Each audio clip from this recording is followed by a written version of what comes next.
Okay, so welcome to the final session of the morning. Excellent presentation from William, I thought, and to echo some of the sentiment, it's a really exciting time to be working in construction. There's a real energy and urgency around this disruptive change, and I'm asked to come and share some of those things in the digital space around design and construction that we're working on in Gammon. So. Okay, so my presentation is organized into 4 parts. So first, I want to share a couple of examples from history that I find quite impressive and quite interesting, just as a way of benchmarking where we are. And then I'll run through a whole bunch of initiatives from the main team at Gammon. Then I'll share some examples from my own team and finish up with a high energy summary video. And then we can all get to lunch. Okay, so this is something I came across recently working on a historic project, and so this is a report produced by Mr. Chadwick. Now, he was an associate member of the ICE, so a fine institution, and he was dispatched to Hong Kong to investigate the sanitary conditions. So he spent some time in Hong Kong, and at the end of it, he produced this wonderful, beautifully written and beautifully drawn report. And honestly, it's one of the nicest documents in engineering that I've read. And you can really see, as a Victorian engineer, the guy had a sort of whole suite of skill set. So this is 1880s, and some beautiful drawings in 3D, like we do in SketchUp, plans and sections. These very nicely rendered details that you can understand what's going on. And then he understood the flow patterns on the harbour, and it looks like some computational fluid dynamics plots. In reality, he went to the outflow locations and threw some floats in the sea at different tides and watched how they floated around and was able to deduce the flow patterns. So a wonderful piece of communication work. And then look at this. This is a combined services drawing. So when was the last time you saw something that was as clearly drawn and written as this? So it's just some food for thought. How good are the quality of our design deliverables? Okay, next slide. So the second example is not so far back in time, from the 1940s. Now this is related to the Manhattan Project, and before it was anything else, the Manhattan Project was a design and construction project on a huge scale. So this is an image of the encampment at Hanford in Washington. So before constructing any of the main facilities, they had to build a city to house 50,000 people, all the amenities that needs, in addition to the industrial complexes. So there were many sites, but the 2 of the main sites were the Hanford Engineering Works, which was the plutonium manufacturing facility, and then Oak Ridge, Tennessee, what was then the largest, most complex building in the world, where uranium was enriched. And I came across this plot which shows the construction activity, and it just shows how impressive it was. So Colonel Leslie Groves was appointed, and then within 9 months, they've gone all the way through inventing the technology, drawing up blueprints, awarding contracts, creating the supply chain, doing the construction, handing over the site to start the operation. And it involves around 120,000 workers, so give or take, that's about 10 times the size of Gammon. And the project scale to today's costs is about 200 billion. So not out the scale of the sort of construction industry in Hong Kong. And it just illustrates what's the limit, what's possible when we have a very well aligned, vertically integrated owner, designer, approver, fabricator, and constructor. So it's just some food for thought. So back to the main part of the presentation, so just to hold those thoughts in mind as we go through. So integrated digital project delivery. So this is a core to what we're doing at Gammon, and this is a slide that we often share. It shows the landscape of digitizing the industry. So on the top left, things that we're pretty comfortable with now, BIM, CDE, around documentation. But where we're working on at the moment is this gold area around digitizing the whole construction process, end to end. And we're making good progress through there, but we still have a lot to do.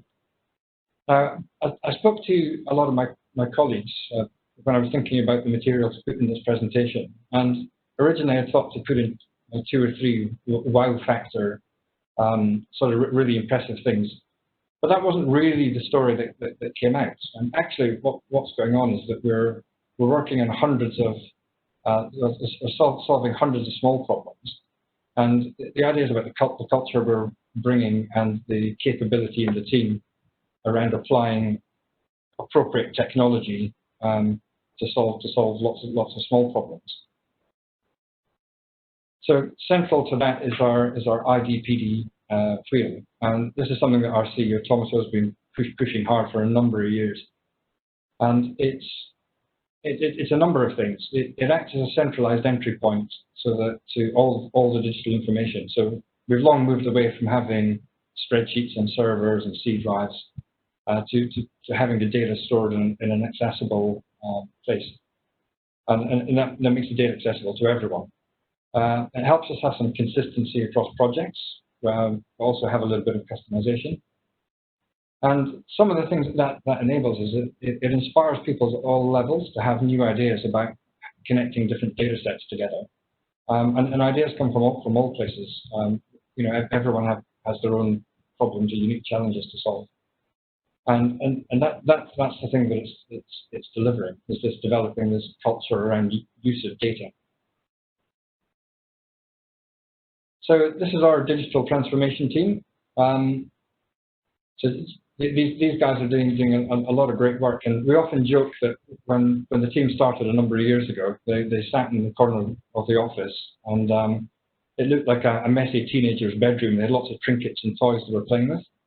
But over the years, this has really matured into quite a sophisticated group. They've got a great breadth of knowledge and depth of different kinds of technologies to apply. And they're out and about around the business, helping each of the project teams to create new solutions.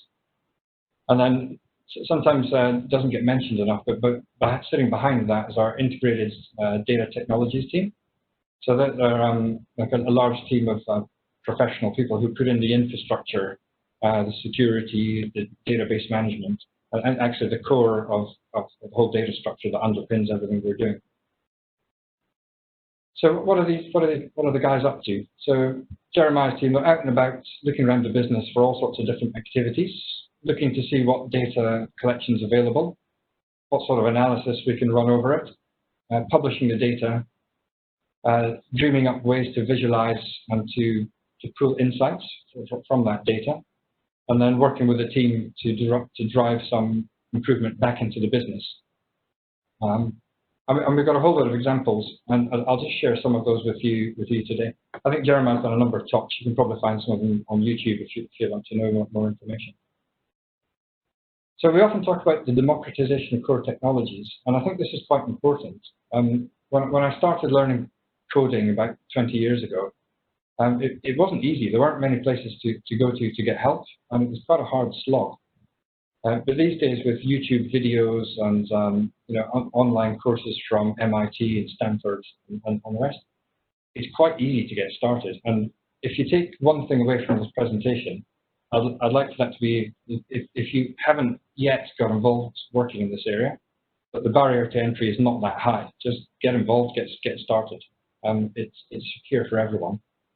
And this is one thing Jeremiah's team's doing across the business, is getting out and about helping people to take that first step. So I'll just run through some of the core technologies and give a few examples of how we're applying this. So thanks to Feifei Li's team at Stanford University, she's now at Google, computers and cameras can look at the world and understand the objects in them and start to make sense of the context. So that's just basic image recognition.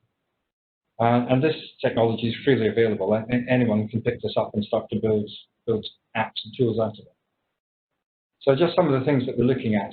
One is to monitor fatal zones. So around our plant and equipment, we've got recognizable ways of demarking areas that people are not allowed into. And we can have a camera acting as a supervisor. So the pathway that opens up is to have a sort of eye in the sky that can shout, hey, you, get out of that area. Or it can also send information to the driver, or it can send information to the machine to stop it moving. and to help keep our people safe out of harm's way. The next example on the right is we can look at works areas, identify people, and it starts to give us some insights on productivity and labor usage. We can track vehicles coming on and off site. And the final example I thought was quite interesting. So having a camera in a works area, we can not only recognize people in plant, but we're able to recognize where a piece of plant hasn't been moving. So if we have a scissor lift that's been sitting for a week, not been used, that's not driving any value into the business, so it can be off hire.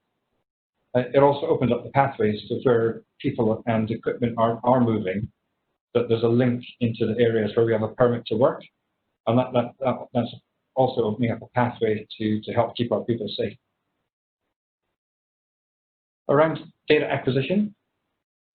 So in our team, our guys, they're not scared to build their own sensors. So we do collaborate with a lot of people around the world, and we bring in proprietary sensor equipment. But where we've got a unique problem to solve, the guys get onto Taobao or order some components in, and we build our own sensor suites.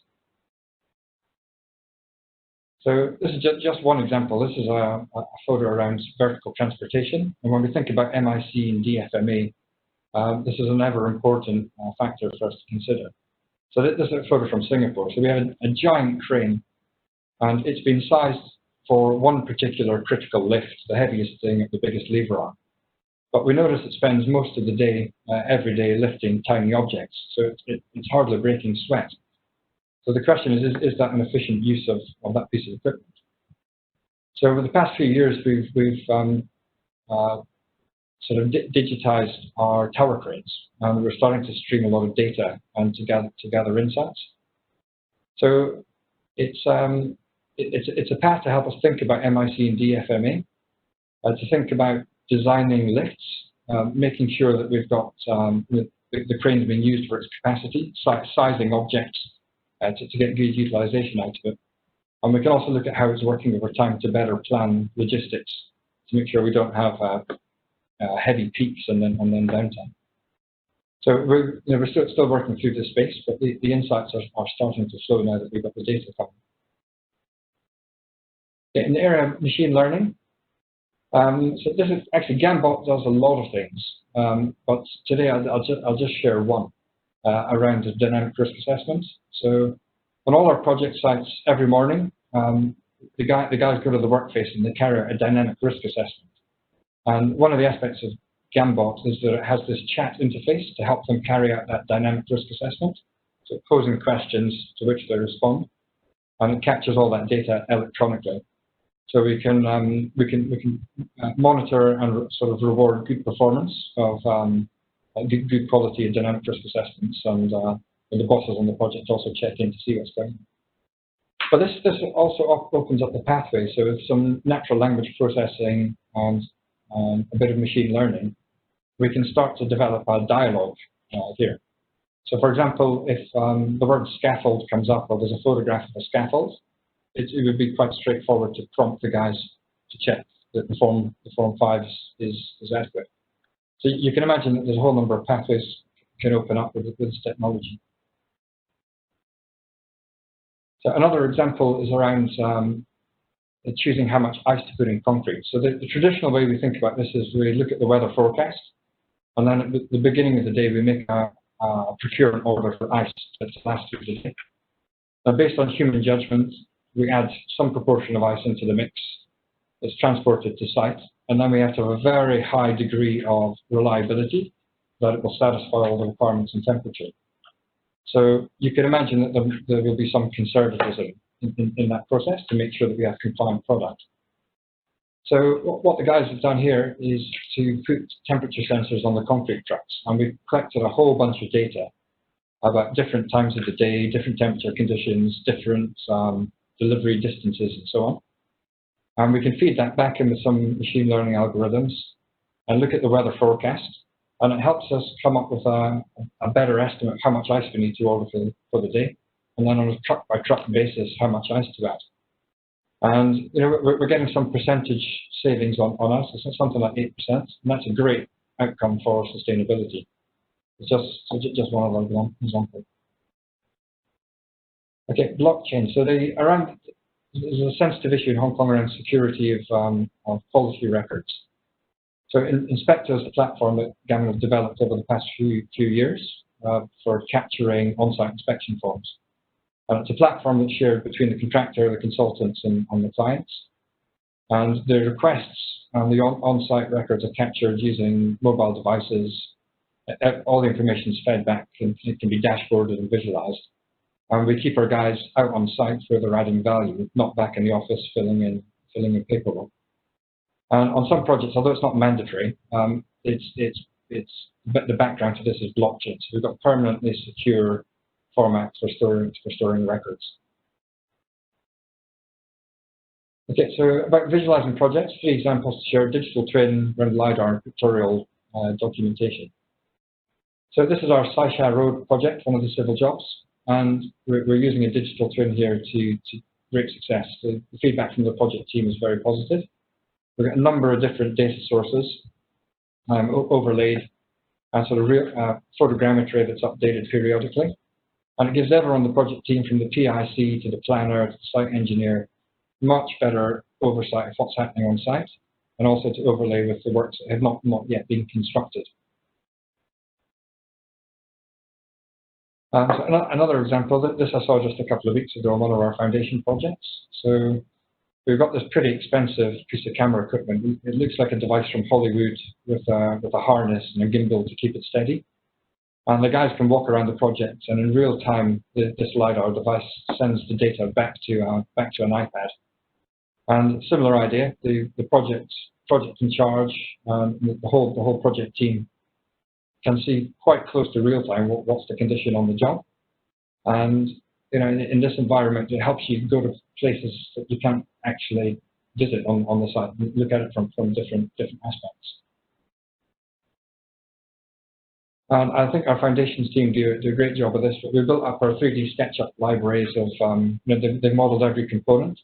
So this idea around visualizing all the different stages of the operation, I think if you visit a Gammon site, hopefully you see we put a massive effort into plant-people separation and having a safe working environment. And part of that is to be able to plan and to communicate in this way. And it feeds into sort of spatial planning of operations and producing pictorial method statements. So this is something that we're driving through the business. Okay, just touching on project documents. So this affects everyone. And what we're trying to do here is to take all of the incoming documents from the client, all of our outgoing documents, RFIs and such like, and put it on a platform that can visualize sort of the progress and the status of each document as it moves through time. And we share this with our clients, we share it with the supply chain. Traditionally, this may have lived on different spreadsheets, and each guy would update his own piece of information, and each for bi-weekly report or monthly reports, they spend quite a lot of time producing documents. So we're trying to move towards having a centralized store of information that we can get insight from, saving all that time, and being able to produce reports direct from this format. Okay, so touching on DfMA. So there's it's an inevitability, looking at the Greater Bay Area and how the industry is going to move. This is a reality. But just sharing some of the value proposition. So we took two of our projects, have very similar characteristics, a similar type of job, similar size. One of which was delivered using a more traditional route, and one that follows a DFMA kit of parts route. So we had like 70% precast. But you can see a huge reduction in the amount of on-site labour, and that has a direct impact on safety. And safety is our number one priority. So you can really see the real tangible benefits from adopting this approach, and also from a sustainability point of view, reduced on-site wastage. So there's the value proposition with some real numbers. And we're doing a number of things in this area. So we're looking to develop our own platform of components. We've partnered with a number of people on the right, some diagrams from Bryden Wood, how to think about organizing those component structures. And we're developing a library. And there's a number of facets to this. One is that we need to have components that respond to our clients' requirements, where they have different shapes, and for good reasons they need buildings that look different. But also the aspiration is there that the platform can inform on the geometry and the design of future projects, so that we can satisfy both those functional requirements and are more in tune with having shapes that are more suitable for fabrication. So this is the aspiration. It forces us to think of design a little differently. So when you have to conceive your design thinking about 40-foot container, and really think about the logistics. So how well do your components stack together? How well utilized is the truck? How well packaged is it, so that each lift from the crane is using the crane well? And it's sort of a transformational way to think about design when you introduce this as a new constraint that wouldn't be there with more traditional methods. And we're sort of working. We're not quite DHL level yet of logistics, but we've got our own software to help manage progress, track quality, and track logistics of objects that are fabricated in the Greater Bay Area and delivered through to Hong Kong.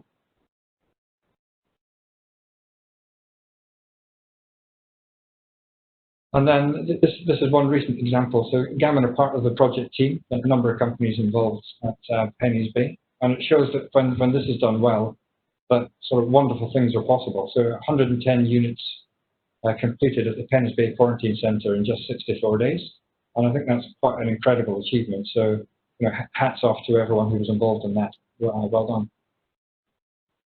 Okay, so that's a summary of some of the stuff that's going on in Gammon on the whole. So a little bit more of what's happening in my team.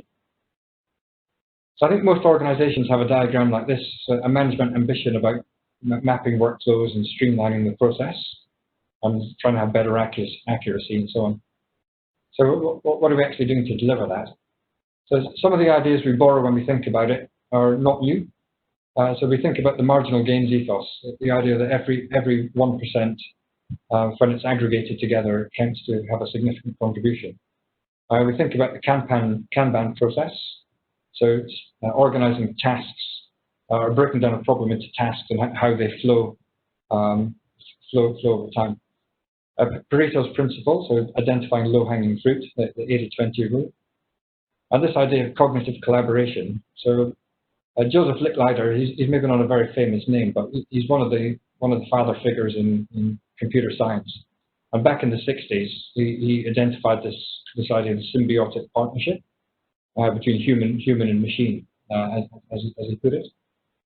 And I think you can see from the organizations there that he operated in the shadows in the US in the 1960s. But he got a forward-thinking view. So this idea of designing processes that suit what people are good at and designing processes that take the best of what computers are good at and blending those together is something to think about. And we're also preparing our data structures for future autonomous design so that we're ready to jump as the technology comes online. So just some of the rules of engagement. I won't dwell on this too much, but simple things. We don't have black boxes. We must be able to verify and check at every stage and approve every stage of the operation. We tune to suit what the human eye is good at, so visualizing data structures. We use the human brain for what it's good at, so like evaluating constraints, setting criteria, and then tuning parts of the process, like huge amounts of data manipulation and so on, reliably, skill set of the computer. We try and leverage work done by others, so if problems are already solved, we don't try and solve them again. And the great thing these days is that there's a whole bunch of solutions sitting in Python libraries that are freely available on the internet. And some of the forward-thinking companies at Bureau Hatfield have open sourced their objects model, and those are also freely available for everyone to use. And we think about developing reusable, customized tools that we can use over and over again. So just touching on, this is the software landscape that we see at the moment. So there are thousands of companies, and I don't think it gets any better over time. There seem to be more players in the market, and no right answer about what's the best tool to use. All these companies trying to become billionaires. So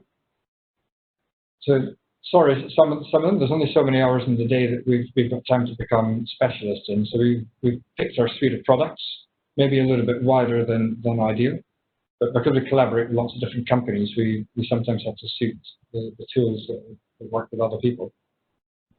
So just organizing that into a few data streams. So work that we do on geometry, calculations, engineering analysis, sort of computation and coding suite, tools for modeling, and then working towards our deliverables and sharing those on platforms. We're thinking about creating pipelines, moving data nuggets across the page here. That's one way we're thinking about it.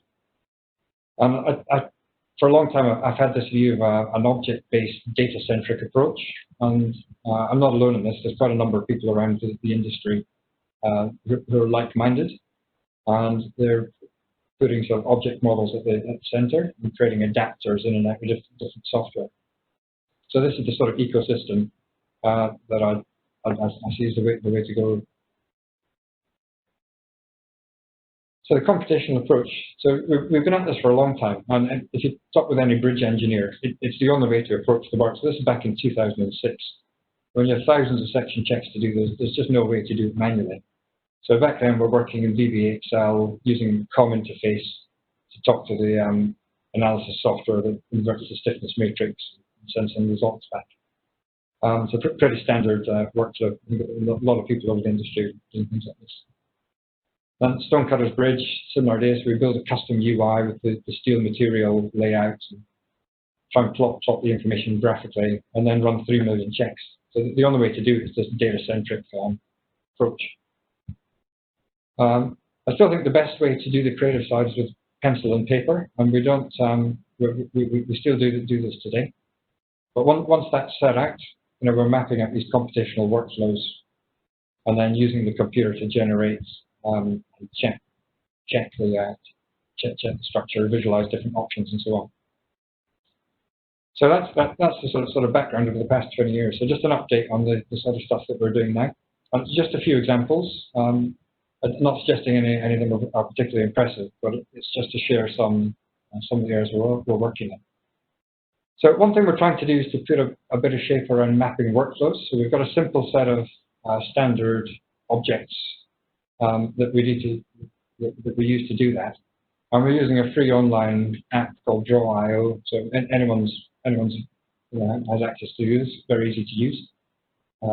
So I highly recommend that if you don't have a good tool already. And we're breaking our problems down into a sort of abstracted workflow, and then look to see those where we have manual steps that are readily automatable, and then sort of set priorities to build digital tools around automating those. And then we'll map out the whole process in detail, and we start to put some effort into automating some of these boxes and help the data flow through the process. So some simple example, this is just looking at transverse reinforcement in bridge deck. So there are hundreds of designs like this going on in every office all over time. So taking some sort of geometric data, throwing it at a analysis solver, and then pulling back some quantities. And this one was done by Ilona on my team, so she developed a workflow and using some interface to build hundreds of models and pull data out of it in an automated fashion. So this is on Plaxis. So a lot of people work in Plaxis, and we do a lot of basement excavation work in Gammon. So this is one of our core tools, and it's a great piece of software. And one of the issues I have is with the upfront user interface. So it's great plotting one stage, one piece of information at a time, but it never really serves up the data in the way that I like it. So we've worked on some Python scripts at the back ends to write our own interface. And this very quickly pulls out a set of data into the format that we want to look at it, quickly make some insights as they run, and then iterate, update the preloads and so on, move some struct positions. And it helps us quickly get some insight what's happening inside the models. And then this is another piece of data, just looking at struct forces over time, stage by stage. I think to build this manually, it could take like 45 minutes, but pulling it using Python out the back end, we can update this in like 20-30 seconds. So we can run a far higher number of iterations, and it helps the guys to get better insights of how adjusting numbers in the input affect the outcome. So we're building a bunch of tools like this, and I guess other people around the industry doing similar things. Okay, so this is another example of lyric theatre. So I was quite impressed to see this. So I realised that the Scots have been using grasshopper and rhino for hundreds of years to design clothing fabrics. So, but in all seriousness, this is a great example where we're going right from the beginning to the end of the process using a DFMA approach. So we're partnered with Bride and Wood on this to conceive the structural design of the modules all around logistics and erection, integrate it with the MEP. Our MEP team are quite sophisticated with modular components. Do it in a way that suits the fabricator and suits the guys on site, and we identify the critical parts of the delivery logistics, and all the parts and components are sized appropriately. So this is running live now, and maybe it's something we can show some site progress photos of. I hope we're going to get a good result from this one. So something a little different. So just sharing. So Python's pretty accessible. We're using Anaconda distribution and Spider, and it comes with a whole bunch of stuff. This is all free, very accessible, very easy to get involved in. So if you're not working in this space, highly recommend that you get involved. And this is one way to do it. So this is a particular application on one project where I wanted to look back at weather records. So we got hold of like 36,000 images from the observatory, and then there's freely available libraries of code in Python that understand everything there is to know about image processing. So you write some logic scripts, and we can pull pixel colors of any square of these diagrams off, and then represent that as a time series. So what it lets us do is for any location in Hong Kong, like 200 by 200 meter square, we can produce historic rainfall data and sum this up day by day. Actually quite quick, quite easy to write, building on the shoulders of those libraries in Python. And then having done that, just a different way to think about a problem that we come across a lot. So we look at solidity of open framework structures when we're thinking about wind load. And you can imagine that this is quite a straightforward process to do by pixel counting. So traditionally, we might sum up the areas, do some geometry calculation, but Alona wrote a general script to do this for all structures, all types of images in just a few days, and this is how we approach it. So around document processing, this is a common thing on all projects. So we've got a CDA throwing documents at us, and I became quite frustrated about having to download zip files of drawings and binding them up in PDFs, and just wasting a lot of time keeping it up to date. And I think a lot of people actually sit with offline copies because it's more convenient to use. So myself and Tom, we're using some Python libraries that understand PDF authoring and combining. Wrote a process to do that automatically from the inflow stream. And rather than our document control team chopping the objects, this can be driven by data, and we put watermark chops that show the source, the date, the time, the purpose. So we've got some QA, QC physically chopped on the drawing. And then we update, we bind these, serve them up to people in the way they like to read them. And we found different people in the project like to read documents in different ways. So they're all grouped by discipline, by author, by transmittal. So, for example, I may often want to open up the latest version of the structural drawings, and I no longer have to go back to the CDE to do that. It's served up for us.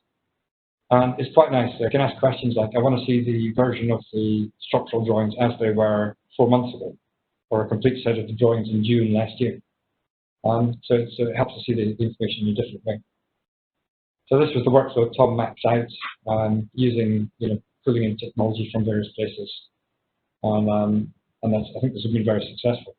It's hard to get a sense for just how much time it saves, but I've got a sense that it's a lot across a project of 200 odd people.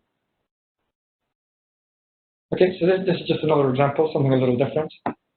So we've all got huge email inboxes, and there's a huge amount of correspondence going, communication going on in projects. So how well do we leverage this information? So we've got some proprietary tools that help us understand this a little bit, but they don't really go the whole way. So this was one example that I wrote some metric to measure the closeness of the relationship between, kind of closeness in inverted commas, between different people on the project. And then we can generate these force-directed charts. And I found it quite instructive. The obvious names that appeared close to me were you know, the people I worked with day by day. But it helped me identify some outlier people who I should really be working much more closely with, and I could adjust my behavior to bring them closer to the core. I was also able to look at the project view from my direct reports and see that, you know, some guys are not really connected to many people, and I can adjust their day-to-day work so they got better integration with the team. And I can look and see people that other guys in my team are very well connected with, not so close to me, but our combined ability to influence a bigger group of people. We've got better synergy when we do that together. And the same is down here in the corner, you know, all those guys in red, very little communication with those guys in gold, and there's a bunch of guys in black in the middle communicating. So I think there's a whole bunch of insights that can be gleaned from this, and it's just a question, how much good use do we make of all that data that's there at the moment? Okay, just the final one. It's a little more mature on viaduct design, so we've been developing this for the last 20 years. So the normal thing, we take client's requirements as 2D drawings normally, and what we're looking to produce is submission documents to 2D outputs for the whole document, so in the middle. So we map out all the different steps of the process. On the left, generally human-centric tasks are in creative design and so on, and we still work that way. But in the middle, there's a lot of computer-centric numerical verification to do, and this is where we put our effort to smoothen the process.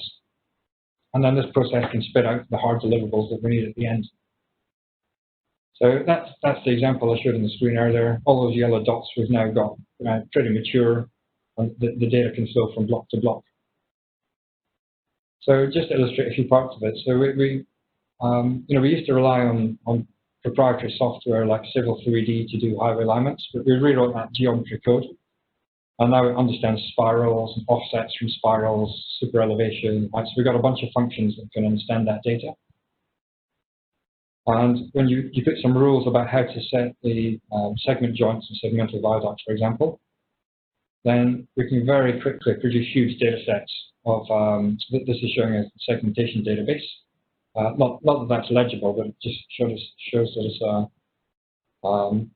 just a huge array of data. And I don't think one piece of typed in information there. That's all derived from relationships and mathematical formula. And then we play that against a whole bunch of other databases, and some of these are formatted in the shape that we want to spit them out on the drawing. So the pile schedule would be in the format that's shown on the drawing. And then we can produce like whole quite quickly. I wouldn't say super quick. There's still some time to sort the data. But what we find is when we go to the supply chain, we maybe get back. It costs a lot of money. We'll maybe get back one or two of these bridges that we can study during the tender. But with this approach, we can look at them all, and it's a more insightful way of working, I think.